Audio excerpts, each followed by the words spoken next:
I was digging through some old files recently, always dangerous, and I came across a blog post from Paul Chappell of West Coast Baptist College called "Sow as You Go: 4 Ways to Develop an Everywhere Mentality for Sharing the Gospel." He literally begins in his first paragraph by saying that you are not doing enough if you are only sharing the gospel during the, quote, several times and locations each week that his church has set up for evangelistic endeavors. Not loving enough, not faithful enough, not obedient enough. And that's only the beginning. Hey everyone, I'm Colin, the resident nerd and Bible scholar here at the Bible Uncut and Unfiltered. Let's see what else Chappell wants us to know about evangelism.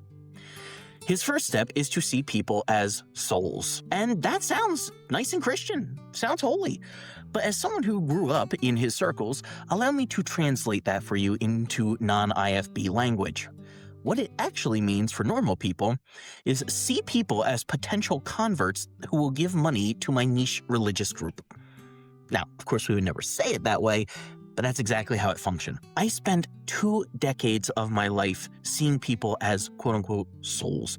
And what that really meant was training myself to override basic human instincts, to make myself and everyone around me uncomfortable by forcing spiritual conversations at the worst possible times. Not because it was loving, but because I was terrified. Terrified that if I did not create an opportunity, I might be held responsible for someone burning in hell. It was honestly actually a pretty selfish motivation that I would hopefully have a clean slate before God, even if they fried to a crisp. At least my hands are clean. So everything became about the pitch, the moment, the yes or no decision. And I hate to say it, but the honest truth is we really didn't care about people's stories, their personalities, their humanity, their backgrounds. We just cared about results. Numbers, butts in the pews, to put it crassly. Money in the plate.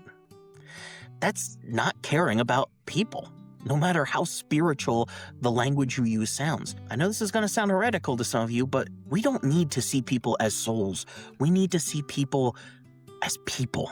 And that's not to say they don't have a soul, but that focus drives us away from seeing the human in front of us. Look, I will be honest with you, I never liked evangelism. I did it. I did it a lot. I was even required to do it for hours every week just to be considered a good Christian, just to serve in ministry, and yes, believe it or not, even just to graduate college. I was required to evangelize. And so I tried to convince myself it was right, but deep down, I knew something was off. Because if someone came to my door, stopped me in the grocery store, or cornered me on a plane like all of the things that I had done to other people, I wouldn't have responded well. And I already believed. So once I realized how unbiblical and unnecessary so much of our modern evangelism culture actually is, I stopped. And you know what changed? My relationships around me got better. Because I finally started seeing people as people instead of potential projects. Chappell's next advice is to look for opportunities. What he really means by this is supersize your evangelism. If knocking on one door is good, you might as well knock on the neighbors too. And that's actually the example he gives in the article. If you're polite to one exhausted cashier, well, that's not enough. Hand them a tract that they probably aren't even allowed to take. Also his example. And how does this pastor suggest you comfort a grieving coworker going through a difficult time? By listening, offering to buy them a drink, or seeing if there's anything you can do to help? No, nothing so humane and sensible. Rather, and I quote, offer to pray for him, and then tell him what a difference knowing Christ personally makes in your life. End quote. See anything missing there? I don't know, anything like humanity?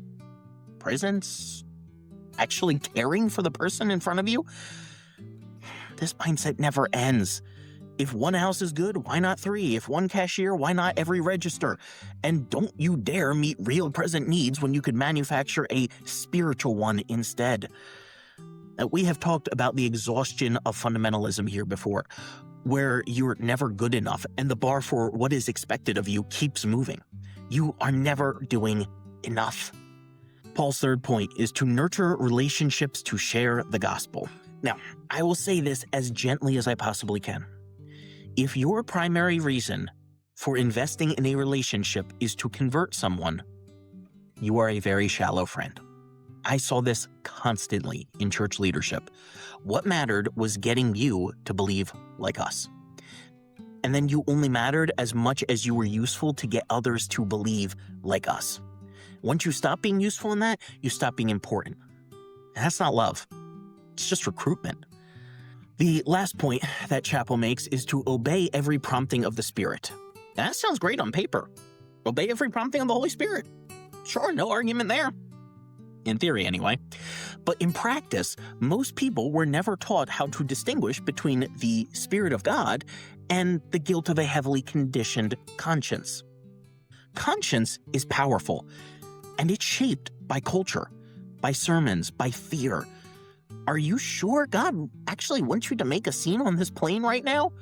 Or is that the voice of your pastor in your head telling you what quote-unquote good Christians need to do? Not every religious impulse you have is divine. The Apostle Paul wrote, "Where the Spirit of Yahweh is, there is liberty." If what you're feeling is coercive, shame-driven, disconnected from basic human decency, that's not liberty. But if it moves you instead toward compassion, toward generosity, courage, and love, that might actually be something worth listening to. Now, I know Chappell's logic sounds good to a lot of evangelicals and fundamentalists out there because of how many Bible verses he throws in. The article is actually just about more Bible verses than it is his own writing. I don't want to sound heretical. I know I do. I don't want to. This article is 2 decades of my life. I was sold out for it, doing all of this extreme stuff. If someone sold one product for 20 years and then told you that they left the company because they found out that the product actually did more harm than good, you'd probably listen to them. If you can't see the goodness and humanity in a person until they check enough of your boxes, you're not being a good human being, and therefore also not a good Christian either. I am no longer a snowflake who gets offended and angry if my waitress wears a hijab. I'm still Christian, but rejecting the demands of preachers' overactive, scrupulosity-ridden consciences, it frees me to enjoy a real conversation with an image of God, regardless of their personal beliefs. I don't have to obsess over converting a different kind of Christian to my particular flavor of Christianity. I can learn from them. I can just be friends with them. I don't see people as spiritual conquests waiting for me to march in. I actually see them.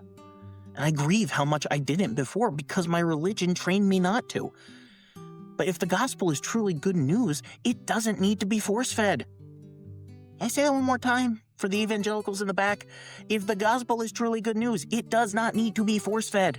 It does not need manipulation. It doesn't need guilt masquerading as the Holy Spirit. Maybe faith is less about saying the right thing at the right moment and more about becoming the kind of person others feel safe being human around. That's not abandoning the gospel. That might finally be living it.